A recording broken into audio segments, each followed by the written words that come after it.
जब एक शौहर जो है वो बीवी के साथ मोहब्बत कर रहा हो और एक बीवी जो है वो शौहर की अतात कर रही हो, तो किसी तीसरे को ज़रूर कोई प्रॉब्लम होती है कि वो दोनों के दरमियान में तीली लगाने की कोशिश करता है। तो मैंने उस थर्ड पार्टी को जो है वो रागिब करके हमेशा बात की है कि औरतों को ये चाहिए कि अगर खुदा ना खास्ता कोई ऐसी बात हो भी जाए तो अपना घर ना तोड़ें, आप अपने शौहर को वापस अपनी तरफ लाने की आखिरी दम तक कोशिश जरूर करें। हाँ, अगर आपको ये लगता है कि नहीं इसको आदत है और ये बार बार जो है वो कहीं जाता है, कोई भी शख्स है, कोई भी शख्स हो, तो फिर आप उसको सही नहीं कर सकते, फिर उसको कोई माहिर नफ्सियात भी सही नहीं कर सकता।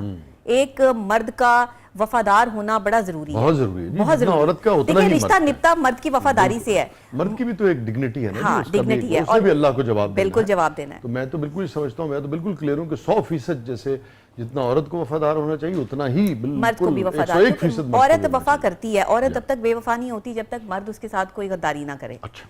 और मर्द जो है वो खास तौर पर जब वो उसको दूसरी औरतों को देखने की आदत हो या कोई ऐसे मसाइल हो तब घर टूटते हैं। तो मैं मर्दों से भी हमेशा यही कहती हूँ कि आप अपनी बीवियों को सजाएं संवारें, उनके साथ जो है वो टाइम स्पेंड करें। आपको जैसी खवातीन पसंद है आप अपनी बीवियों से इजहार करें कि ऐसी रहा करो या ऐसे कपड़े पहनो। अब जैसे ये मुझे कहते हैं कि जैसे हारिस मुझे कहते हैं कि शलवार कमीज आप पहनती हैं तो ज्यादा अच्छी लगती हैं, इसीलिए आपने कहा कि आज तो नहीं पहनूंगी। हाँ। आज तो ये पहन के जाऊंगी जो मैं ये तो डिजाइनर का है ना। लेकिन क्या हिना क्या? ये हिना सलमान का है। हिना सलमान, हिना मेरी बड़ी प्यारी है।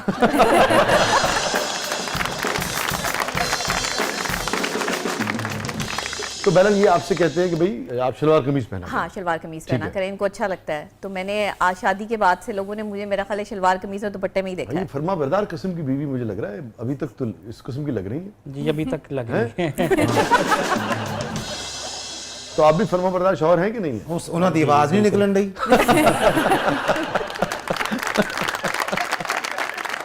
आप लोग कितने देर से जानते हैं एक दूसरे को?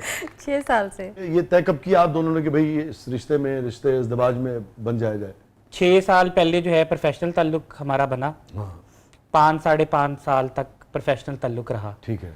उसके बाद काफी ऊंच नीच हुई। हाँ। क्योंकि एक एसोसिएशन चला रहे थे। अच्छा। तो फिर हमने ये फैसला किया कि एक दूसरे का साथ दिया। ये मेरे दुश्मनों के साथ कभी नहीं बैठी, मैं इनके दुश्मनों के साथ कभी नहीं बैठा। वाह। ये चीज बहुत अट्रैक्ट की, आपको अच्छी लगी? मैंने ऐसे लोग बहुत कम देखे हैं। वाह। क्योंकि जब किसी को मुफाद मिलता है तो वो आपके दुश्मन के साथ बैठता है, लेकिन आप इतने वफादार होते हैं अपने दोस्त के साथ, ये चंद लोग होते हैं कि वो वफादारी का एंड तक जो है वो निभाते हैं। लेकिन उसके बाद जब वो ये देखते हैं कि मेरे दोस्त को जो है वो वहां से फायदा था और ये मुझे नुकसान पहुंचाने वाले के साथ बैठ गया अपने मुफाद के लिए, तो वहां पे दिल टूटता है। तो ऐसे लोग मैंने देखे नहीं।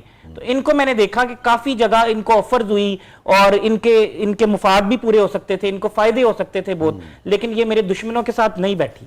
तो हारिस, कौन सा मोमेंट था जब आपको लगा कि अच्छा भी ये कोलीग इसका जो ताल्लुक है, दोस्ती का जो ताल्लुक है, कि अब इस रिश्ते की तरफ बढ़ जाना चाहिए, इसको ये शक्ल दे देनी चाहिए? असल में डॉक्टर नबीहा अली खान जो है वो अकेली ख़ातून है और हमेशा जो है वो मैंने इनको देखा कि बहुत डिटर्मिनेंट और मेहनती, बहुत इन्होंने मेहनत की है। 14-15 साल से इनका जो है वो शोबा सहाफ़त से ताल्लुक़ है और अल्लाह ने इज़्ज़त शोहरत दिया 12-13 साल बाद जाकर, यानी प्लेट में तो मिली नहीं, तो बहुत स्ट्रगल है एक। तो इनकी काफ़ी चीज़ें मुझे अच्छी लगी। फिर इन्होंने एक पैगाम भिजवाया मुझे किसी के थ्रू, तो फिर मुझे जाके समझ आई कि 5.5 साल से मेरे साथ क्यों थी। अच्छा, तो इसका मतलब पैगाम तो इन्होंने भिजवाया? अच्छा। फिर मुझे जब मैंने सोचा ना, सोच विचार किया, तो मुझे पता चला कि ये इतना साथ मेरा इसलिए देती थी लेकिन ये इजहार नहीं कर सकती थी। अच्छा, यानी कि शाये हैं, शर्माती रही हैं 5.5 साल से। हाँ, इस मामले में शाये। हाँ, तो इन्होंने इजहार नहीं किया, मुझे समझ आई। फिर मैंने जो है वो जब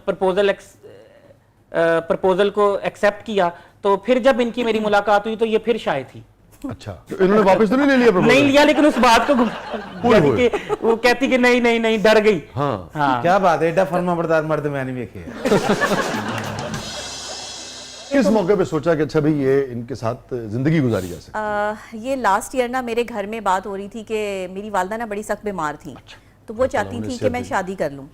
तो उन्होंने मुझे कहा कि नबीहा अब मेरे पास ज़्यादा वक्त नहीं है और मैं चाहती हूँ कि तुम अकेली ना रहो, मेरे बाद तुम्हारा कौन ख्याल करेगा? भाई तो हैं लेकिन उनकी शादियाँ हुई हैं, वो अपने सिलसिला देखेंगे, तो तुम और बच्चा जो है वो बिल्कुल अकेले रह जाओगे। तो मैं चाहती हूँ कि तुम कोई अपनी पसंद देख लो। आपकी एक बच्चा भी है? जी मेरा बेटा है, हाँ जी। मेरे हस्बैंड की डेथ हो गई थी, ओह इन्ना लिल्लाह तो व इन्ना इस वजह से जो है वो उसके बाद फिर मैंने सोचा नहीं शादी करने का। अब वो मेरी उम्र छोटी थी उस टाइम, तो जाहिर है मुझे नहीं इतना अंदाजा वैसे था। साहबजादे कितने बड़े हैं आपके? अभी माशाल्लाह वो 7 साल का हुआ अच्छा है। माशा। जी।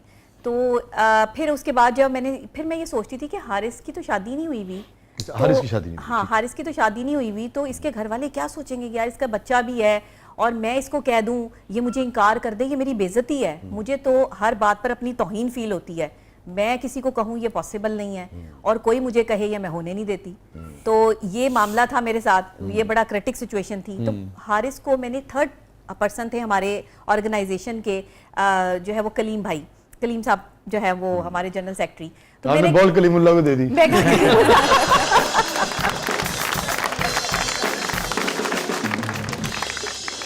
उन्होंने इन तक बात पहुंचाई। उसके बाद मुझे बड़ी शर्मिंदगी हुई कि मैंने इतना अरसा एक साथ प्रोफेशनली ताल्लुक, कभी ना इन्होंने मुझे देखा ऐसे, ना मैंने इनको देखा, ना मुझे इनके पर्सनल मामलात में इंटरफेरेंस करने की इजाज़त और ना इनको मेरे पर्सनल मामलात में इंटरफेरेंस करने की इजाज़त। तो मैं ये कहती थी कि पता नहीं मैंने सही किया या नहीं किया मुझे, और फिर अगर ये लोगों को पता चल गया कि लो जी डॉक्टर नबीहा प्रपोज कर, ये सारा ज़माना मुझे प्रपोज करता है। इतने मेरे लिए जो है वो रिश्ते आ रहे थे, कहाँ से रिश्ते नहीं आए। मेरे अपनी फैमिली से भी लोगों ने जो है वो अप्रोच किया कि डॉक्टर नबीहा हम आपसे जो है वो शादी करना चाहते हैं। लेकिन मैं कहती थी कि नहीं, मुझे अफोर्ड ही नहीं कर सकता कोई। मुझे अफोर्ड वो बंदा करेगा जिसको मुझ में इंटरेस्ट ना हो, जिसको मेरे काम में इंटरेस्ट हो, जिसको मेरी बहादुरी में इंटरेस्ट हो, जिसको मेरे किरदार में इंटरेस्ट हो, जिसको एक बाकिरदार खातून चाहिए हो, एक बाकिरदार लड़की चाहिए हो, मैं उसके साथ चल सकती हूँ। तो मैंने वो चीज़ इनमें देखी। इन्होंने अक्सर ये मेरी तारीफ करते थे कि भाई मैं आपके किरदार से बहुत मुतासर हूँ, तो मुझे लगता था कि ये मुझे समझते हैं। ये अब आप बॉल कलीमुल्लाह को देके परेशान हो गई हैं? परेशान हो गई। क्यों, बॉल कहाँ ले गए? उन्होंने इनको कह दिया, इन्होंने मुझे कहा मेरे साथ पर्सनली बात कर, आप आए ना, आपने मुझे अभी तक बताई क्यों नहीं थी ये बात। अब मैं भाग जाऊं, मैं तो मैसेज का जवाब ही ना दूं कि मैं कहूँ लो जी मेरे तो हाथ पांव ठंडे हो गए, कांपना शुरू हो गए कि ये मुझसे क्या कह रहे हैं, मैं पर्सनल कैसे बात करूं, मेरे पास इतना हौसला नहीं। इन्होंने कहा आप मुझसे मिलें, आप क्या कहना चाहती हैं खुल के कहें। मैंने कहा नहीं मुझे कुछ कहना ही नहीं है। कोई बात की नहीं, मैंने झूठ बोला था। वो करेगी। मैं कहा नहीं कोई मसला नहीं, आपने कोई बात करवाई है, कलीम भाई ने मुझे बताया। मैंने कहा नहीं वो गलत झूठ बोल रहे हैं, मैंने कोई बात कलीम भाई की तो आदत है गलत बयानी करने। मैंने कोई बात नहीं की।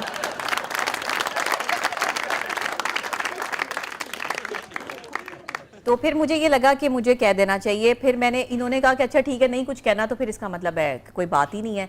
मैंने कहा नहीं बात है, मैं आपसे मसला है, मैं आपसे मिलके बताती हूँ। फिर जब मेरी इनसे मुलाकात होती है, मिलते हैं बाहर, तो मैं अब मुझ में इतना हौसला नहीं हो रहा कि मैं वो कह रहे आप बताएं। मैंने कहा नहीं कोई नहीं, लेकिन मैं शादी करना चाहती हूँ। अच्छा। और मैं ऐसे नहीं चलना चाहती। मैं किसी की कोई ये फ्रेंड और ये सब चीज़ें मैंने कभी रखा नहीं, इस तरह से किसी के साथ ताल्लुक़ कभी रहा नहीं। आपको मैंने देखा, आपका करैक्टर भी देखा है, आपने मेरा करैक्टर देखा है। हम दोनों एक दूसरे को समझते भी हैं, हम दोनों के पंगे भी एक जैसे हैं, हम दोनों के दुश्मन भी एक जितने हैं, हम दोनों के मामलात भी एक जैसे हैं, फिर ऑर्गेनाइजेशन भी चला रहे हैं। तो हम दोनों एक दूसरे को, मैंने कहा बस ना तुमने भी कहीं और नहीं और बस ना मैंने भी कहीं और नहीं, क्योंकि हमें बर्दाश्त ही किसी ने नहीं करना। आपसे तुम पे आ गई। हाँ, तो मैंने कहा इस पे जो है वो कर ले। नहीं मैं तुमसे ही बात करती अच्छा, थी। तुमसे ही करती थी पहले? मैं अब आपसे बात करती हूँ। अच्छा, अब आपसे करती? मैं निकाह के बाद आपसे बात करती हूँ। मैं पहले तुमसे बात करती थी। अच्छा। जी। तो और ये कहाँ से कहाँ आए? ये भी आपसे बात करते हैं। तुमसे आप पे आ गए? नहीं हाँ। अब ये आप पे, ये पहले भी आप पे ही थे, अब भी आप पे ही हैं। अच्छा ठीक है। हाँ। ये कहन खत्म। मैं इनको एक ही बात कहती थी कि हारिस अगर नहीं करनी ना शादी तो अब भी इनकार कर दें, फिर हम अपना ताल्लुक मुस्तकिल ख़त्म करेंगे। क्योंकि अब मैं आपको बता चुकी हूँ कि मैं आपसे मोहब्बत करती हूँ और ये मेरी डिग्निटी और मेरी बेइज्जती है और मैं अपनी बेइज्जती बर्दाश्त नहीं करती। तो मैंने कहा आपने नहीं चलना मेरे साथ, आप बता दें, लेकिन मैं शादी उस बेस पे करूंगी कि अगर आप भी मुझसे मोहब्बत करते हैं, अगर आपके दिल में मेरे लिए कुछ नहीं है तो कोई जबरदस्ती नहीं है कि मैंने आपसे जो है वो शादी करनी है, मैं कहीं भी शादी कर सकती हूँ। इन्होंने कहा नहीं आप ऐसे बाहर कहाँ आपने शादी करनी है, मैं आपको जो है जैसे आपने गुस्से से कहा होगा, हारिस भाई ने कहा होगा हाँ मैं करने के लिए तैयार हूँ, क्या हो गया। खुश रहे।